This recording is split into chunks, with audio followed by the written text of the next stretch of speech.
Saviez-vous qu'autour de la Terre gravitent des millions de tonnes de déchets? Nous, ça nous dérange pas, ça? Ça veut dire que pour les civilisations extraterrestres qui nous regardent en ce moment, on est l'espèce de voisin ermite dégueulasse et peurant qui a un petit dépotoir devant chez lui. Space junk was on a collision course with the International Space Station. On parle de vitesse de collision là à 16-17 km à la seconde. Donc là, ça aujourd'hui, ce serait catastrophique. Eh ben, ça l'est toujours, c'est-à-dire que ça arrive. Ah oui, d'accord. Bonjour à toutes et à tous et bienvenue dans une nouvelle vidéo. Et pas n'importe laquelle. Cette vidéo est sur Space Fox. Oui, c'est la première fois que je fais un vlog sur la chaîne de Space Fox. Au passage, abonnez-vous à cette chaîne. Je sais pas si je ferai d'autres vidéos, mais en tout cas, celle-là est très particulière. Parce qu'aujourd'hui, on va vivre un truc de malade. Le CNES, le Centre National des Études Spatiales. C'est l'équivalent de, je sais pas, de la NASA en France, quoi. C'est complètement fou. C'est un rêve d'enfant, d'accord? Vous savez à quel point j'aime l'espace? Eh bien, le CNES nous a ouvert ses portes. Nous allons accéder à des endroits ultra sensibles. Et on va parler aujourd'hui de la pollution de l'espace, des débris spatiaux, de la désorbitation des débris, des collisions de satellites, des trucs qui sont normalement, je pense, réservés à Hollywood, genre à Gravity. Tu vois ce que je veux dire? Mesdames et messieurs, je vous propose une vidéo exceptionnelle. On va rencontrer plein de gens absolument passionnants qui font des métiers complètement fous. À un moment donné, vous allez être comme moi dans cette vidéo, vous allez vous dire, mais est-ce que c'est vraiment la réalité là ce qui se passe? Est-ce que le gars vit vraiment ce qu'il est en train de dire? Est-ce qu'il parle vraiment de appuyer sur un bouton pour faire modifier la trajectoire d'un truc en orbite autour de la Terre? Oui, oui, c'est parti.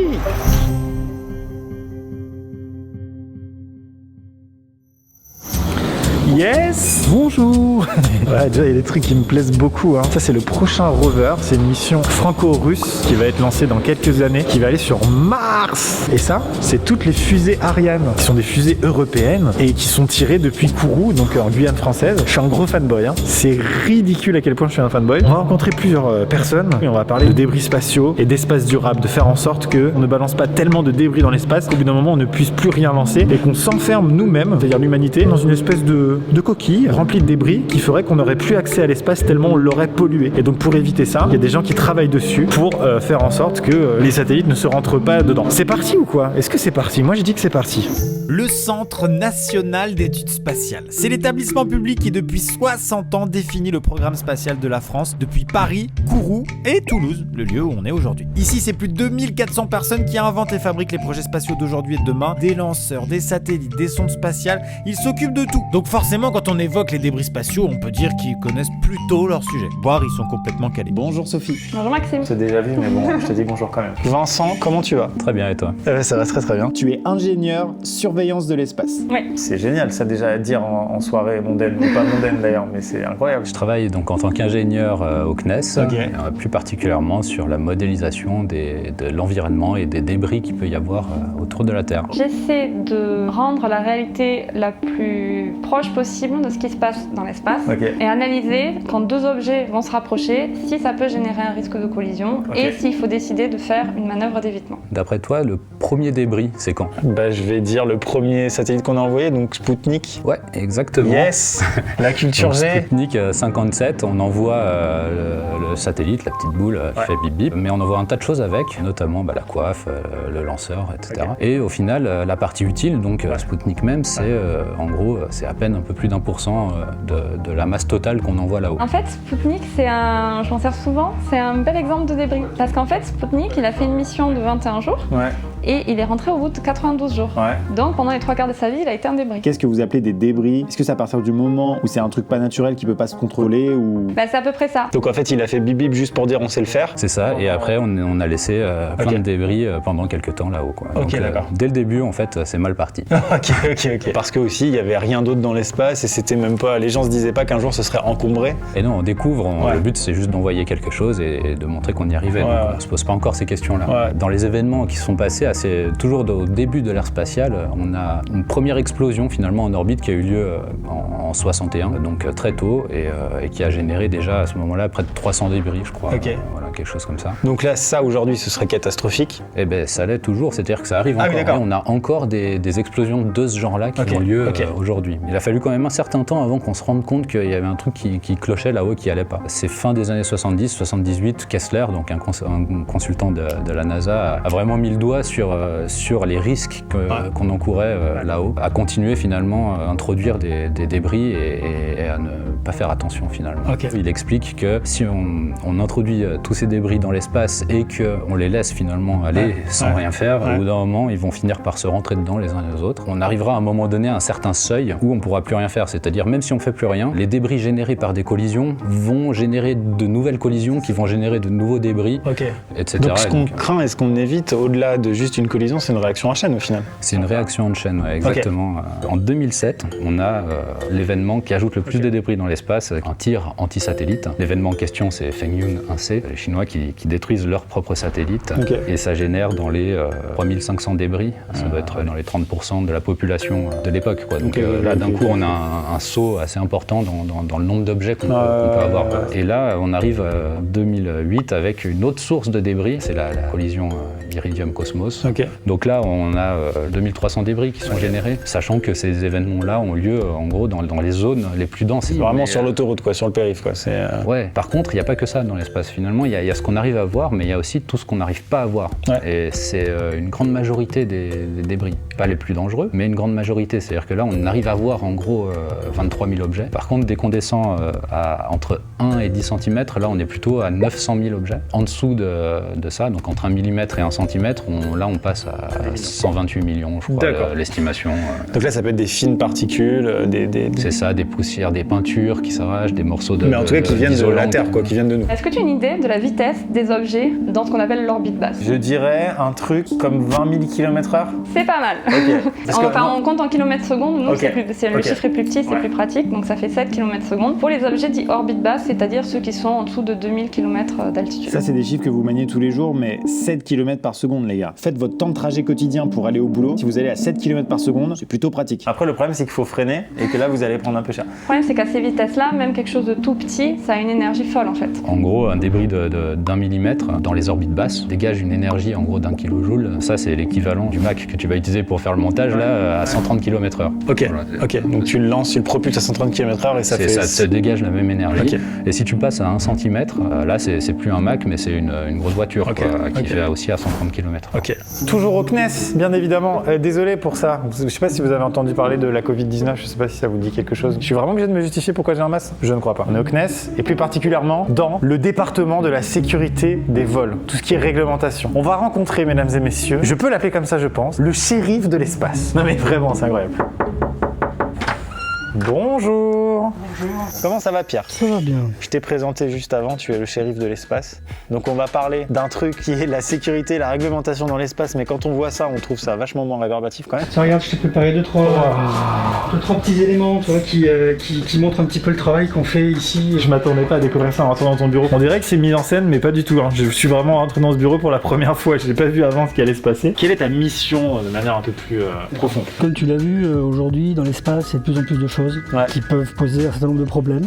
Les problèmes, il faut que ça soit concret. Voilà, c'est concret. Ça, c'est concret. Là, j'ai compris. Une petite bille qui arrive dans une plaque d'aluminium, ça c'est un bout de satellite, ça perce devant, et puis ça peut aller en deuxième partie de satellite, faire un trou comme ça. Donc forcément, s'il y a l'ordinateur ou s'il y a la caméra derrière, marchera beaucoup moins bien.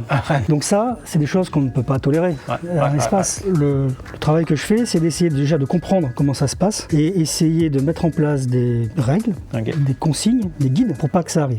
Ça, c'est des simulations que vous avez fait au sol dans des... Oui, alors ça c'est dans une entreprise qui s'appelle Thio, qui est un petit peu qui est au nord de Toulouse là. Et donc en fait ils ont un canon qui est capable de tirer des petits éléments, des petites billes. À des vitesses de...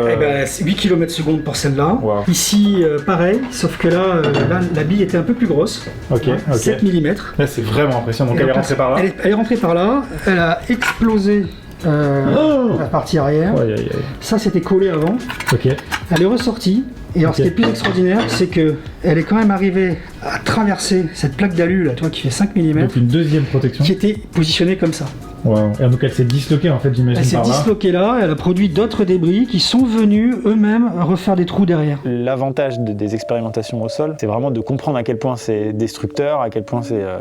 Exactement. Aujourd'hui, dans l'espace, on peut voir que les débris qui sont supérieurs à quelques centimètres. Et l'intérêt, c'est d'essayer de connaître la physique de la fragmentation pour essayer déjà de prédire qu'est-ce qui va se passer pour l'éviter. Toi, ça, c'est de la protection de la MLI. Ça, c'est une espèce d'aluminium qui se fragmente. Et juste ça, donc ce qui s'apparente à être être une petite feuille fine, ça peut faire beaucoup de dégâts. Beaucoup, alors pas autant que ça, hein, pas autant que ça, mais ça peut venir impacter un optique de caméra, et donc après va forcément être beaucoup moins efficace. D'accord. C'est incroyable parce que des choses insignifiantes sur Terre, de type papier ou quasiment tissu, quoi, ça devient redoutable à des vitesses en orbite basse, quoi. On parle de vitesse de collision là à 16-17 km à la seconde. Parce que ça s'additionne, ils se croisent. Alors, je prends une collision frontale là si tu veux, donc, mais ça génère une physique qu'on appelle une physique hyper véloce, qui est une physique qu'on ne retrouve pas sur Terre. Parce qu'on n'a pas ces vitesses-là. Parce que si on va à cette vitesse-là dans l'atmosphère, on brûle. Puis ça, tu vois, c'est un petit panneau solaire qui était sur Hubble. Ça, c'est un panneau solaire de Hubble. Tu me dis ça comme ça. C'est incroyable. Quand on regarde au microscope, on s'aperçoit qu'il y a plein de petits trous. Alors là, on les voit pas très bien, mais on voit les petits impacts de petites choses comme ça très légères, mais qui viennent finalement abîmer un petit peu la surface. Donc là, ça témoigne de quelque chose, c'est que Hubble, c'est un appareil qui est là depuis les années 90. Et donc on s'est aperçu qu'après le temps qu'il a passé, il y avait donc des micro-trucs qui avaient impacté. Exactement. Donc si je résume, une fois que tu as fait ça, toi ça te permet de prouver qu'il faut faire attention. Derrière, les législateurs, ils vont s'appuyer sur ton travail pour pouvoir faire des règles. Parmi toutes les règles et les bonnes pratiques qu'il faut faire pour avoir un espace durable et les lancer des satellites dans le futur, pour toi c'est quoi là où les règles les plus importantes? Je pense que la règle la plus importante, c'est qu'une fois qu'on a envoyé son satellite et que ce satellite il a fait son opération, il faut qu'il revienne dans l'atmosphère. Il ne faut pas qu'il reste là-haut. C'est de faire un système suffisamment fiable pour que, dans tous les cas, même si la mission ne fonctionne pas, le satellite il est quand même capable de libérer l'espace. Tu as le législateur, tu as l'industriel qui veut faire un business. Il y a un espèce d'équilibre à trouver entre mettre des règles qui sont contraignantes, faire attention déjà que les règles elles soient bien partagées par tout le monde, parce que si on met des règles en France et puis que c'est pas les mêmes dans les autres pays, c'est pas réglo pour nos industriels. Donc une partie de mon travail, c'est donc de trouver ces règles là, d'essayer de les justifier pour que les gens soient convaincus que c'est nécessaire de faire ce genre d'effort, et après de le partager et de propager cette idée-là dans les autres pays, dans les autres agences, pour qu'on ait tous les mêmes règles et pour qu'il n'y ait pas des gens qui soient privilégiés parce qu'ils ont le droit de faire plus de dégâts que les autres. Là récemment, le dernier tir, donc 2019, le tir indien, les Indiens ont annoncé qu'en 45 jours, on n'avait plus un seul débris, tous seraient rentrés. On est 1 an et demi plus tard, on en a encore une dizaine. Ils montent jusqu'à plus de 1000 km, quoi. Je crois 1500 ou 1400 km. Et donc ils croisent régulièrement les altitudes où on a le plus de satellites, où on a l'ISS, etc. La France a l'air quand même, et le CNES a l'air quand même précurseur par rapport à d'autres agences. Absolument. Là où on peut être fier d'être français aujourd'hui, en particulier sur ce sujet-là, c'est qu'on est le premier pays au monde à avoir une loi sur les opérations spatiales. Dans la loi, il est explicitement dit qu'un véhicule envoyé par la France ne doit pas générer de débris, ne doit pas rester là-haut, ne doit pas exploser avec une probabilité, tout ça. Donc nous, on se sent vis-à-vis de nous-mêmes responsables de ce qu'on envoie, quoi. Alors que d'autres pays, moins. Ça, c'est des choses qu'on fait, hein. Donc le CNES est très présent dans ces affaires-là. Donc c'est des organismes où on voit les autres agences et puis on discute des problèmes. Et qui se rencontrent malgré les tensions. C'est ça qui est beau avec l'espace aussi, c'est que mine de rien, il y a des... Mais tu as tout à fait raison. Exactement. Et là, effectivement, à cette table-là, il y a les Russes, il y a les Américains, il y a les Chinois, il y a les Indiens, il y a les Européens. Les gens prennent conscience qu'il y a cette problématique-là et que de toute façon, il faut faire attention si on ne veut pas tuer la poule aux œufs d'or. Parce que envoyer des constellations à 500, 1000, 2000, ça coûte un sacré paquet d'argent. Si on fait rien, c'est scier la branche sur laquelle on est assis, parce que le business, il faut 1 génération, 2 générations, puis après là-haut c'est mort, ils peuvent plus opérer. Et merci beaucoup pour tes explications. On va continuer la suite de la visite au CNES, mais endroit complètement passionnant. J'adore. Il est l'heure pour nous de rentrer au cœur du CNES et de visiter les lieux qui permettent de communiquer directement avec les satellites afin de surveiller leur activité et prévenir les collisions. Voilà, un lieu tout à fait banal en somme, hein. Messieurs, dames, je suis actuellement au centre des opérations réseau. Ici, c'est la gestion des stations qui vont permettre de communiquer avec les satellites. Ici sont contrôlées plusieurs antennes à travers le monde qui ressemblent à ça. C'est des antennes qui, en vrai, font pas du tout cette taille, hein. Elles font à peu près 15 mètres de haut, d'accord? Il y en a partout à travers le monde. C'est une salle un petit peu comme on voit au final, je veux dire, à la télé, au cinéma, c'est 4 milliards d'écrans, j'exagère bien sûr. Le satellite, il doit faire redescendre des informations et il doit en recevoir. Donc sans cet endroit, c'est absolument impossible. Combien de satellites tu dois surveiller par, je sais pas, par unité de temps à définir? La flotte actuellement qui est gérée donc, par le centre opérationnel, c'est environ 116 satellites. Et il y a 116 Ouais, 116. Okay. Et tu as une trentaine de satellites orbite basse, donc LEO, Low Earth Orbit. Et là où on a un gros nuage de débris, le plus inquiétant, c'est 600-800 km. Bon, je sens qu'il faut faire un petit point sur les différentes orbites terrestres, parce que j'ai l'impression que vous n'avez pas suivi. Comme l'a dit Sophie, il y a donc l'orbite basse, qui concentre les 2/3 des satellites, ainsi que la majorité des débris spatiaux. Juste au-dessus, il y a la vaste orbite circulaire intermédiaire. Cette orbite n'est quasiment utilisée que par des satellites de navigation. Et enfin, il y a l'orbite géostationnaire qui regroupe énormément de satellites pour la bonne raison qu'un objet situé sur cette altitude tourne en même temps que la Terre. Sur l'orbite géostationnaire, les règles, on n'a vraiment pas eu beaucoup de difficultés à les imposer. Ouais. Par contre, là où c'est plus difficile, c'est donc dans les orbites basses. En orbite basse, c'est là où on retrouve énormément d'objets parce qu'on a des orbites aux caractéristiques intéressantes. Ok. Il y a des règles qui s'appliquent spécifiquement à cette zone. Donc entre cette zone à 2000 km et puis la zone à 36 000, il n'y a pas de réglementation pour l'instant. Parce que là, on peut réfléchir un peu plus bêtement et se dire, oui, bon, bah celui-là, s'il marche pas, Voilà, il y a tellement d'espace, si tu veux, c'est pas encore occupé. Il faut qu'on fasse attention à ça, parce que finalement, tu fais une règle en disant, bon, bah alors là, c'est occupé, donc il faut faire attention, là, c'est occupé, il faut faire attention, puis à côté, bah, c'est pas occupé, vous pouvez faire ce que vous voulez. Ouais. Mais dans 5 ans, 10 ans, 20 ans, bah, ça sera occupé, il faudra faire pareil. C'est quoi la zone à partir de la distance à partir de laquelle ça vous fait un peu paniquer? Alors, c'est pas que en termes de distance. Le problème, c'est ça, là, tu vois les orbites comme ça, et tu te dis, bah, chaque satellite est sur son orbite, impeccable, je regarde si elles se croisent ou pas. Ouais. En fait, c'est un tout petit peu plus compliqué que ça, c'est qu'on sait pas tout à fait précisément où on est. Pourquoi? Parce que le satellite est soumis à plein de forces. Il y a le frottement de l'atmosphère, il y a l'attraction de la Terre, sauf que la Terre, breaking news, c'est pas une jolie bouboule toute lisse. Elle est un peu toute cabossée, du coup elle attire pas forcément partout de la même façon. Ce que tu fais, c'est que tu l'observes, tu as plein de mesures, tu arrives à trouver une orbite dans laquelle il passe, mais en même temps que tu trouves cette orbite, tu trouves aussi à combien t'es. Donc tu as ce qu'on appelle une incertitude sur ta position, que nous on appellera covariance, tu vas entendre parler de ce mot beaucoup. Et donc ça c'est une ellipse autour de ton objet, il est probable que ton objet soit là-dedans. Ok, et donc vous attribuez une statistique à la position à laquelle il est. En fait, c'est une incertitude. Ouais. Ok. C'est incroyable. Et ouais, c'est que des maths et que des calculs pour voir à quel moment il faut faire une correction de trajectoire. Tous les débris finalement qu'on arrive à voir et à caractériser, on va essayer de les éviter. Ça, c'est le rôle chez nous du C2O, d'alerter là-dessus. Messieurs, dames, je fais mon entrée dans un nouvel endroit incroyable. C'est le C2O. Bon, là, il n'y a personne parce que je l'ai privatisé. Voilà. Non, c'est faux. Ça doit être la pause déjeuner. Le C2O, qu'est-ce que c'est? C'est vraiment le centre névralgique dans lequel les gens qui travaillent ici vont s'intéresser au rapprochement entre des satellites, entre des débris par exemple et un satellite, ok? Et tout est une histoire de probabilité. C'est-à-dire qu'on ne saura jamais vraiment si un débris et un satellite ou deux satellites vont rentrer en collision. À aucun moment, ils peuvent en être sûrs. C'est absolument impossible et personne, aucune agence ne peut en être sûre. Donc c'est toute une histoire de probabilité. Et ils ont ce qu'ils appellent un seuil critique, c'est-à-dire un moment où ils commencent un petit peu à s'affoler, c'est bien normal. Et ce seuil critique, il est fixé de manière indifférente selon les agences, les Américains, les Chinois, les Indiens, les Français, les Européens fixent ce seuil un petit peu comme ils le veulent. Ce seuil, c'est une chance sur 2000. À partir d'une chance sur 2000, là, ça commence à un petit peu s'inquiéter et il faut potentiellement regarder s'il faudrait pas faire une petite manœuvre pour faire en sorte que le satellite n'heurte pas un débris. Ok? Alors ce qui se passe ici, c'est qu'il y a environ par an, 80 000. C'est bon? Vous l'avez le chiffre? 80 000 rapprochements, 80 000 situations où les gens qui travaillent ici se disent, je zoome pour le dire, il faut faire quelque chose. Et sur ces 80 000 situations de rapprochement, il y a environ 16 manœuvres réellement effectuées par an.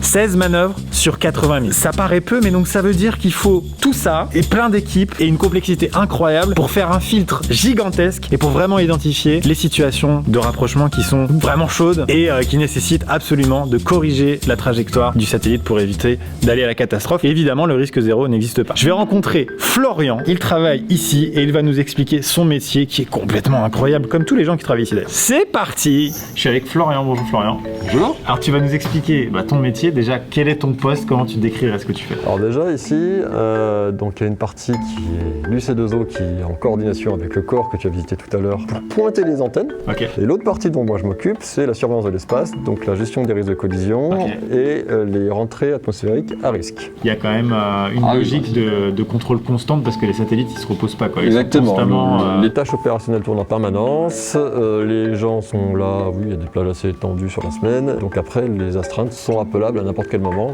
À 2h du mat il faut le samedi du Nouvel An.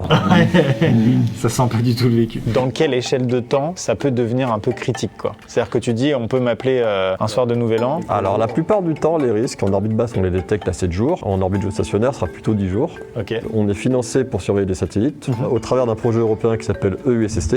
Okay. Donc c'est la Commission européenne qui nous finance pour surveiller les satellites, donc NES, mais aussi européens, qu'ils soient institutionnels ou commerciaux. Une semaine avant, si tout va bien, on identifie un risque. S'il est suffisamment gros, on va faire des mesures dessus, avec nos mesures, quand on peut. Sinon, malheureusement, on dépend beaucoup des Américains. Une fois qu'on a confirmé le risque, on va recommander une manœuvre à l'opérateur, et j'insiste bien sur recommandation. Moi, je ne gère pas le satellite ici. Okay. Tu es une des personnes qui va consulter en fait. Il y a plusieurs remontées d'informations. L'équipe d'astreinte va alerter, va proposer un scénario de manœuvre qui est optimal d'un point de vue mécanique spatial. Idéalement, il faut manœuvrer le plus tard possible. Des fois, il va passer au-dessus du seuil d'alerte 4 jours avant. Donc là, on est encore large, on a le temps de prévenir tout le monde, de s'organiser. Puis des fois, c'est quelques heures avant. Donc il faut prendre des décisions avec moins d'informations. On prend les décisions sur la dernière information disponible. C'est pour ça qu'il est aussi important d'attendre le dernier moment pour manœuvrer. Au fil du temps, les covariances du débris vont diminuer. Covariance, on se rappelle, on a appris avec Sophie que la covariance, c'était quoi? On suit à la maison dans les commentaires, bien sûr. C'est la probabilité de la position d'un débris. On n'est pas tout à fait sûr de là où il est, en fait. L'incertitude. L'incertitude. Autour de la position d'un débris. Ouais, pardon. J'ai fait le malin, j'arrête. Et pour comprendre à quoi font face chaque jour Florian et ses équipes, on a simulé sur leur logiciel de surveillance un risque de collision en partant d'une situation qui est réellement arrivée. Ce satellite-là a une taille de 2,5 mètres. Ok. Une orbite, tu vois, à peu près ici, entre 650 et 700 km. Ok. Et le débris avait une taille de 4 mètres et une orbite à peu près similaire. Ok, une taille de 4 mètres quand même. C'est gros, non? Un corps de lanceur peut être par exemple très allongé. C'est un cigare, c'est un cylindre. Ouais, tout à fait. Donc il y a une direction où il va être très allongé et une direction où il va être tout petit. Ok. Mais quand il tourne sur lui-même, c'est obligé de prendre le rayon maximal. Ok. Normalement, on a plusieurs sources de données. Donc là, une donnée s'appelle un CDM, le Conjunction Data Message. Donc on en reçoit de nos partenaires américains et on en génère. Donc là, il y a marqué 115 heures. 115 heures, ça veut dire quoi? Ça veut dire que le risque, on l'a identifié pour le 9 septembre 2020 à 21h11 et 22 secondes. Le premier CDM de la liste ici a été généré 115 heures avant, donc 4 jours avant à peu près. Donc là, en probabilité normale, on était à 1,1 10-5, donc à peu près une chance sur 10 000. Ok. Donc le 5 septembre, pas de risque. Et puis le 8, là, tu vois, on passe à 2,2 10-3. Donc déjà là, on a commencé à alerter le centre opérationnel. On leur dit, attention, vous avez potentiellement une manœuvre d'évitement à prévoir. D'accord. Et donc là, on est à 2,5 10-3, donc on est à moins d'une chance sur 1000. Même pour un extérieur, ça sonne, ça fait un peu flipper. Donc moins d'une chance sur 1000, bon, c'est plus négligeable. Ouais, c'est clair. Donc là, la manœuvre qui était décidée, c'était moins 55 mètres. Ce que tu appelles moins 55 mètres, c'est-à-dire si on baisse l'altitude du satellite, donc ça va nous générer moins 110 mètres d'écart par rapport au débris. À l'échelle de l'immensité de ce que c'est là-haut, 55 mètres, en fait, au final, si on mettait un être humain sur un des satellites ou sur le débris, ils se verraient, quoi. Je veux dire, à l'œil nu, quoi. Ils sont oui. Voilà, alors il y aurait un flash parce qu'ils se croisent à quand même. Là, tu vois, ils se croisent à 12 km,3. Ouais, donc il y a pas, faut mettre le téléphone en slow motion, quoi. Voilà. Donc ça, c'est concrètement pour modifier les trajectoires des satellites pour éviter des débris quand les débris se présentent, sachant que les débris, tu peux rien faire. De toute façon, c'est des poids morts et pour l'instant, on peut rien faire pour les. Il y a des projets pour enlever les débris depuis l'espace, mais ça coûte cher parce qu'il faut envoyer des trucs pour aller les chercher. Voilà, un lancement coûte cher. Et il y a des projets pour agir sur les débris depuis le sol, notamment avec des lasers, mais ça pose d'autres problèmes, notamment est-ce qu'on a le droit de tirer sur un objet qui n'est pas à son pays? Si jamais il y a collision, c'est trop tard, c'est une autre équipe qui s'en occupera. De toute façon, vous trouvez la méthode pour aller ramasser tous les morceaux, mais... Il y a personne qui a nettoyé, quoi. Pour l'instant. Ok.